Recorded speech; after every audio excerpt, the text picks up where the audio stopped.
magtutupad? Ay, marami. Well, congratulations po sa inyong lahat kasi kayo po ang mga masaswerte magtatrabaho sa tupad. So, palakpakan nyo naman po yung mga sarili po ninyo, no? Okay, ang tupad po ay tulong panghanap buhay sa ating mga displaced workers and disadvantaged workers.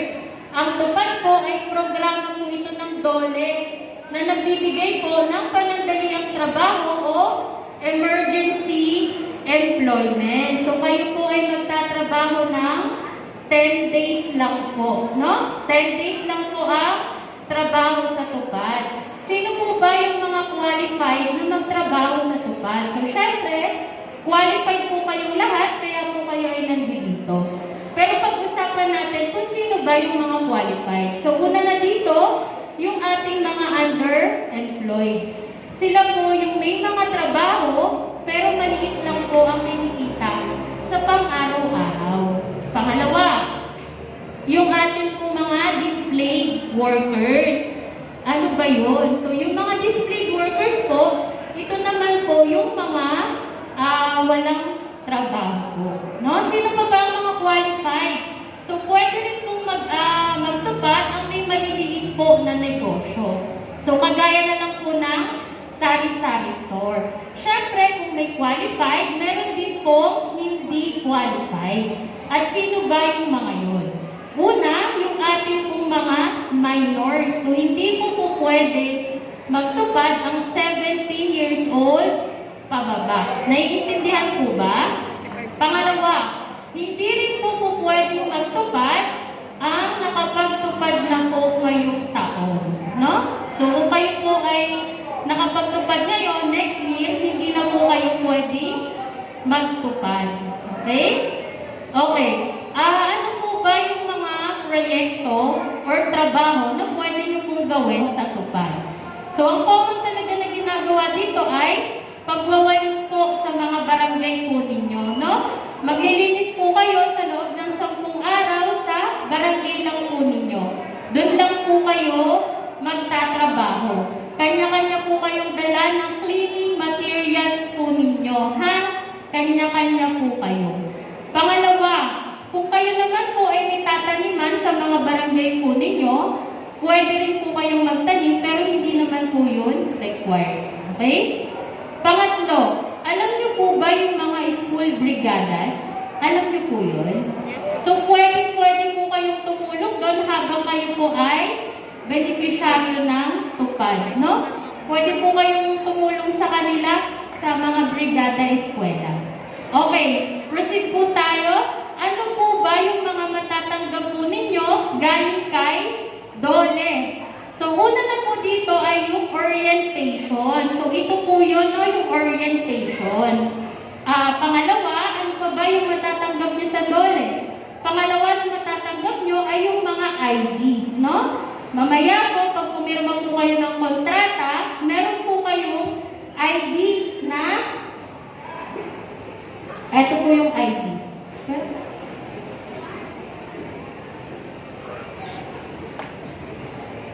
Okay. Ito po yung ID na ibibigay po sa inyo mamaya. Okay? So, dito po may pangalan nyo at dapat po pag ibinigay po sa inyo, nakalagay na rin po yung picture po ninyo. Okay? Lagyan nyo na po kaagad ng picture po ninyo. 1 by 1 po yung nakalagay dito. Baka may maglagay na 2 by 2, no? Makakagit na po yung ID number. So, 1 by 1 lang po ang ilalagay nyo. At mamaya, pipirmahan nyo na din po ito kapag binigay sa inyo. Okay? So, paalala ko lang, meron po kayong susulatan pa po sa likod. Okay? Marami pong nagkakamali dito.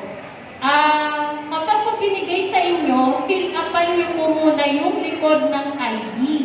Meron po dito birthday, address, may name, address, contact number, in case of emergency, no?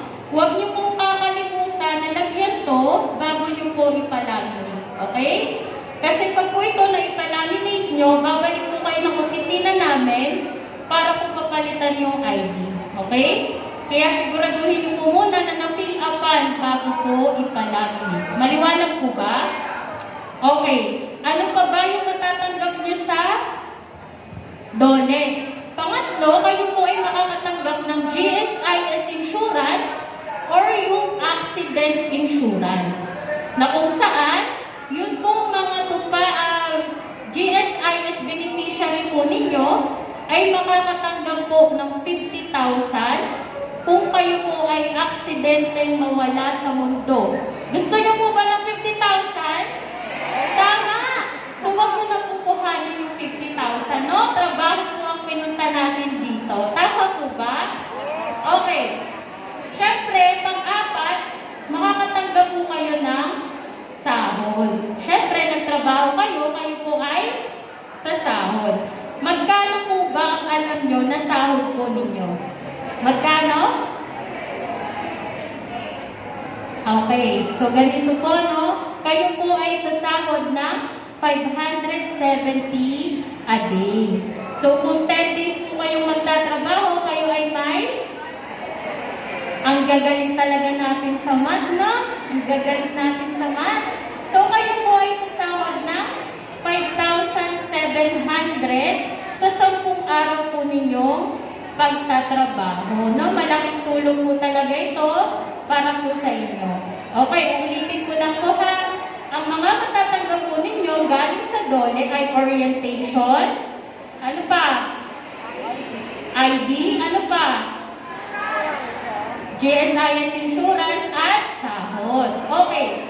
So, meron po kaming dalawang requirements na hinihingi para po kayo ay makasahod. Dalawang requirements lang po ang hinihingi po namin. Una lang po dito ay ang DTR. Alam niyo po ba yung DTR? Daily Time Record. So, isa po yun sa requirement para po kayo ay makasahod. Dapat po sa DTR nyo may pangalan, kung kailan po kayo magtatrabaho, may oras, at importante po yung pirma po ninyo. Okay? Makinig po kayo mabuti ha. Sa tabi po ng pirma po ninyo sa ilalim, dapat po may date or may petsa kung kailan po ninyo pinirmahan. Maliwanag po ba? Okay. May pirma at may date kung kailan po ninyo pinirmahan. Okay? Pangalawang requirement ay photo documentation. So, sa photo documentation, kailangan nyo pong magbasa ng day 1 hanggang day 10 na pictures, no? Dapat po hindi yan paulit-ulit, ha? Sa araw-araw po na trabaho nyo hanggang matapos yung 10 days, dapat po may picture po kayo. Okay? Kung kaya po ninyong pagkasyahin sa isang bond paper yung day 1 to day 10, okay na po yun. No? Pero kung hindi, kahit naman po day 1 to 5, then 6 to 10. Naiintindihan niyo po ba? Ano po ulit yung dalawang requirement? Ano yung una? DTR. Pangalawa? Okay. Individual po ang pagpapasa ng photo documentation, ha? Individual po. Ibig sabihin, isa-isa po kayong magpapasa. Dapat po, may pangalan po ninyo yung pictures po na ipapasa niyo. Okay? Okay. So, sa pag-process po ng DOLE, 10 working days po ang tinatagal ng proseso bago po kayo makasahod. Okay? 10 working days kapag wala pong problema yung mga DTR po ninyo. Kapag po yun ipinasa sa amin ng maayos at kumpleto, 10 working days. Maliwanag po ba? Okay. 10 working days po ha. So, ganito po. Kapag po isa sa inyo ang nagkaroon ng problema sa DTR at ibinalik po yun, lahat po kayo ay damay-damay, no? So, isa lang po ang magka-problema, lahat po kayo, hindi po kayo makakasahod. Okay? Kaya makipag-cooperate po kayo sa isa't isa. Maliwanag po ba? Okay, paano nyo ba malalaman kung kayo po ay may sahod na? So, nung nag-profiling at in-interview po kayo, may binigay po kayong contact number. Tama po ba? Okay. So, importante po na active cellphone number yung mga ibinigay po ninyo dahil dun po sa number na yun kayo ite-text ng Palawan Express. Okay? So, si Palawan Express po ay magte-text po sa inyo ng reference code kapag po kayo ay may sahod na. Okay? So, paano kapag na-text na ako, ano nang sunod na gagawin ko? Siyempre, kuhanin nyo na po agad sa Palawan Express. Dahil 15 days lang po ang tinatagal, nag-expire po yun. Maliwanag po ba? Ano ba yung dadalhin nyo? Una, yung valid ID. Valid ID po ninyo. Pangalawa, yung tupad ID po. Okay? So, kagaya ng sinabi ko kanina, kapag pumunta po kayo ng Palawan Express, dapat po laminated na po yung mga ID nyo. Okay? Paano naman kapag hindi ako na-text, no? Paano kapag hindi po ako na-text, pero sila na-text na? So, pwede po kayong pumunta sa opisina po namin. Located po kami sa 5th floor, Araneta Square, Monumento. Alam niyo po ba yun?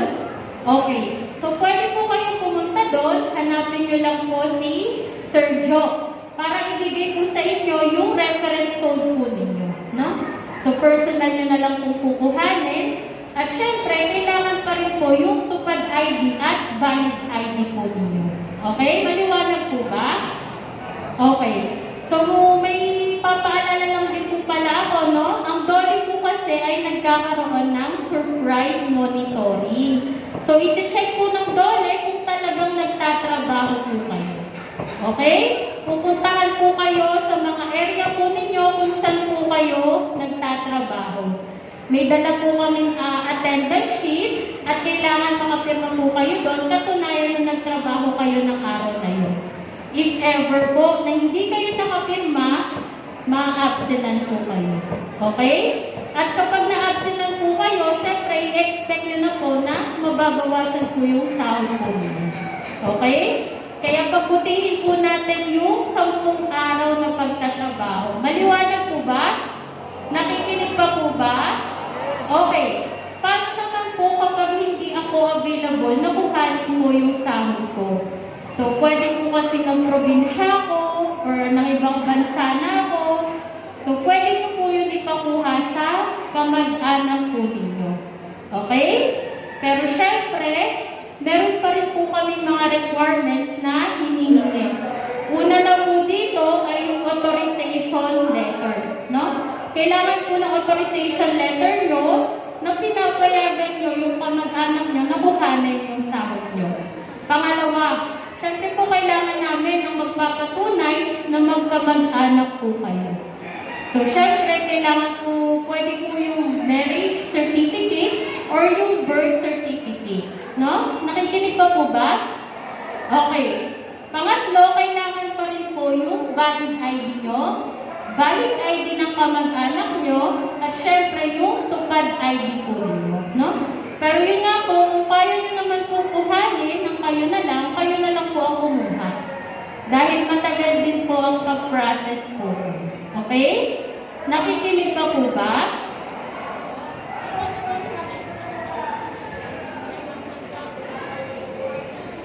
So kayo po ay mag-i-start ng trabaho ngayon, August 5 hanggang August 14. Tama ba?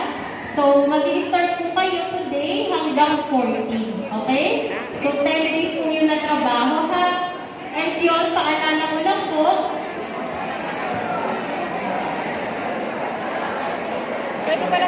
so, paalala ko lang din po na 8 to 12 po ang trabaho po ninyo, no? Papaalala ko lang po kasi ulit dahil baka po may mali po dito, no? Kagaya po sa ibang barangay, may nag-i-start na po ng mas maaga sa 8. So, sinasabi, nagtrabaho na sila ng 6 a.m., 7 a.m., at kapag nag-monitor kami, wala nang nagtatrabaho. Okay? Hindi po yun valid, ha? Hindi po yun valid. Kailangan po magtatrabaho kayo ng 8 po sakto. 8 hanggang 12 po ang trabaho, hindi po hanggang 9, hindi hanggang 10, at hindi hanggang 11. Okay? 8 to 12 po yun. And yun po, bawal po ang proxy sa pagtatrabaho. Okay? Bawal din po ang proxy sa pagpirma ng kontrata. Maliwanag po ba? Okay, if ever na mag-monitor kami at proxy po, hindi po kayo mismo yung nagtatrabaho, pasensya na po, hindi po namin kayo papipirmahan. Dahil kailangan po namin kayo mismo, dahil kayo po yung magtatrabaho. Okay? Okay. So, sa pagpirma po ninyo ng kontrata dito sa harapan, 3 po yung pipirmahan po ninyo. Okay. 2 na lang po yung pipirmahan po ninyo. Una, yung ID na sinasabi ko po sa inyo kanina, no? Pipirmahan nyo na po yan agad. Pangalawa, yung kontrata, no? Make sure na nakapirma po kayo sa kontrata. Okay? And yun, 9 days na lang po kayo magtatrabaho dahil counted na po pala itong orientation. Okay? Okay. So, magtrabaho po tayo ha. 10 days po na trabaho po yun. Sipagan po natin, no? Thank you po.